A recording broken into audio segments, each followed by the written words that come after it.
তোমাদেরকে একটি ছোট্ট উদাহরণের মাধ্যমে বুঝাবো যে কিয়ামত দিবসে মানুষের হিসাব কিভাবে দ্রুত হবে এবং কিভাবে ধীরে ধীরে হবে। অনেকের হিসাব দেরি হওয়ার কারণে অনেক কষ্টকর হবে। কিভাবে হবে সেটা আমি তোমাদেরকে উদাহরণের মাধ্যমে বুঝিয়ে দিচ্ছি। আচ্ছা, এখন তোমরা উত্তর দাও, এটা কত টাকা? মাত্র 1 টাকা। এইটা কত টাকা? 10 টাকার নোট। এটা কত?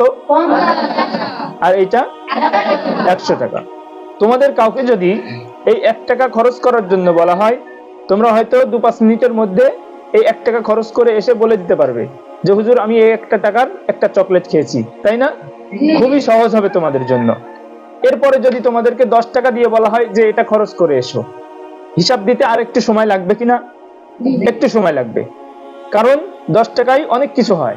তারপরে যদি 50 টাকা দেওয়া হয় আরো একটু বেশি সময় লাগবে। তারপরে যদি 100 টাকার নোট দেওয়া হয় তো আরো বেশি সময় লাগবে।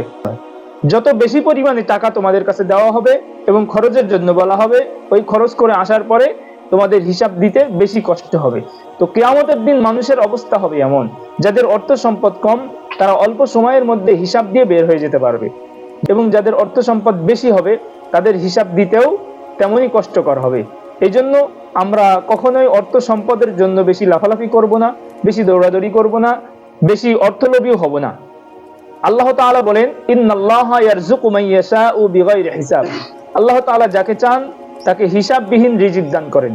সুতরাং আল্লাহ তাআলার কাছে চাইতে হবে, যতটুকু রিজিক আমরা কামাই করি, যতটুকু রিজিক আল্লাহ তাআলা আমাদেরকে দেন সেটা হালাল হোক, সেটার মধ্যে বরকত থাক, এবং আমাদেরকে এই অল্প রিজিকে সন্তুষ্ট হয়ে সমস্ত প্রকার বালা মুসিবত এবং অসুস্থতা থেকে বেঁচে থাকার তৌফিক দান করেন।